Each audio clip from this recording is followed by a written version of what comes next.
রাজ্যে পালাবদলের পর থেকে একের পর এক সুখবর পাচ্ছেন সরকারি কর্মীরা। ইতিমধ্যেই 20% হারে ডিএ বৃদ্ধির ঘোষণা করা হয়েছে। এবার বোনাস নিয়ে বড় সুখবর দিল নবান্ন। পুজোর আগেই সরকারি কর্মীদের 7,400 টাকা বোনাস দেওয়া হবে। অ্যাকাউন্টে কবে ঢুকবে টাকা সেটাও জানিয়ে দেওয়া হয়েছে। মুখ্যমন্ত্রী শুভেন্দু অধিকারী আগেই জানিয়েছিলেন, আগামী 1 অক্টোবর থেকে 38% হারে ডিএ পাবেন রাজ্যের সরকারি কর্মীরা। এবার বোনাস নিয়েও বড় ঘোষণা করল রাজ্য সরকার। যদিও সবাই এই টাকা পাবেন না, মাসিক আয়ের সীমা অনুসারে এই বোনাস ঘোষণা করা হয়েছে।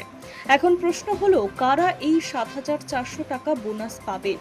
রাজ্যের নির্দেশ অনুসারে যে সকল সরকারি কর্মী প্রোডাক্টিভিটি লিঙ্ক অনুসারে 46,000 টাকার বেশি পেতেন না, তারা বোনাস পাওয়ার যোগ্য।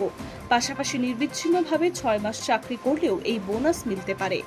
বোনাসের পাশাপাশি উৎসবকালীন অগ্রিম ঘোষণাও করেছে রাজ্য সরকার।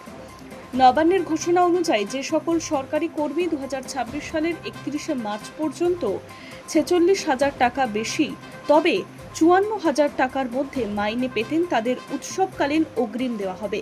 এই কর্মীরা 22,000 টাকা পর্যন্ত সুদমুক্ত উৎসবকালীন অগ্রিম পাবেন। এই অগ্রিমের টাকা ঋণের মতো করে দেওয়া হবে। 10টি মাসিক কিস্তিতে সেটি ফেরত নেবে রাজ্য।